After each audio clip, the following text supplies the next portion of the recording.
नमस्कार मंडळी, माझं नाव मल्हार मोडक आहे.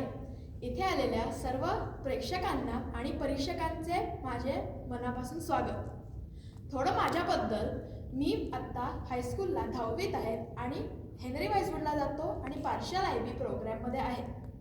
अजून थोडं माझ्याबद्दल म्हणजे मी टेनिस खेळतो आणि आता वेगळं म्हणायचं तर 2 वर्ष मी मामीकडून ऑनलाईन जॅपनीज शिकत आहे.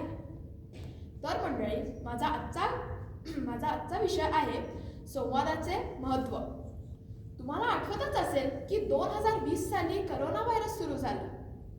थोड्या महिन्यांनंतर लॉकडाऊन संपलं, पण इतक्या वेळानंतर आपल्याला एकमेकांशी कसा चांगला संवाद साधायचा हेच कठीण होऊन बसलं.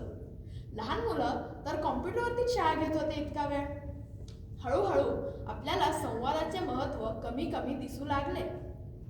आज मी तुम्हाला सांगणार आहे की संवादाची शक्ती केवढी आहे आणि ती शक्ती आपल्या सर्वांच्या भल्यासाठी किती वापरल्या गेली आहे. आजच्या आपल्या वेगवान आणि तांत्रिक जगामध्ये आपण कधी कधी विसरतो की एक साधा संवाद किती लांब जातो. उपचार पद्धती किंवा थेरपी संवादावरती खूप अवलंबून आहे.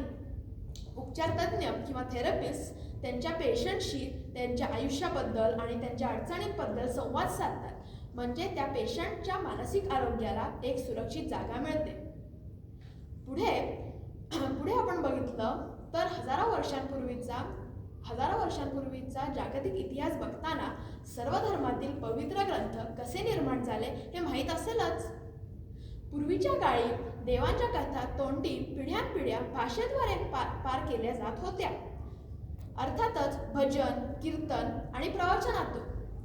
भगवद्गीता हा एक असा पवित्र ग्रंथ आहे जो भगवान विष्णूंचे 8वे अवतार श्रीकृष्ण आणि पांडव अर्जुन या दोघांमधला संवादावरती आधारित आहे. भगवद्गीतेत श्रीकृष्ण अर्जुनाला ईश्वर, जीव, काळ, कर्म आणि प्रकृती या 5 मूळ मुद्द्यांचे अर्थ समजायचे प्रयत्न करतात. आता आपण थोडं पुढे बघितलं त्याच्या म्हणजे साधारण आपल्या 150 वर्षांपूर्वी तर लोकमान्य बाळ गंगाधर टिळक आणि श्री गोपाळ गणेश आगरकर होऊन गेले. त्यांची आधीची घट्ट मैत्री असतानाचे संवाद आणि मग मार्ग वेगळे झाल्यानंतरचे वाद हे तितकेच प्रेरणादायी आहेत. तात्विक आणि बौद्धिक वाद हे सुद्धा संवादामध्ये येऊ शकतात आणि ते योग्य करता येणे ही एक गरजच आहे. तर आता मला हॉलिवूडमधला इनसाइड आउट या फिल्मचा उल्लेख करायला आवडेल. एका लहान मुलीच्या मनातील भावना कशा एकमेकांशी संवाद साधतात आणि तिला खुश राहायचा प्रयत्न करतात याच्यावरती फिल्म आधारित आहे. स्थलांतरातून निर्माण झालेले अडथळे कसे ते सोडत येतात याच्यावरती फिल्म आहे. तर आता मला थोडा वेळ संवादाच्या उत्क्रांतीवरती बोलायला आवडेल, म्हणजेच संवादाच्या एव्होल्युशन बद्दल.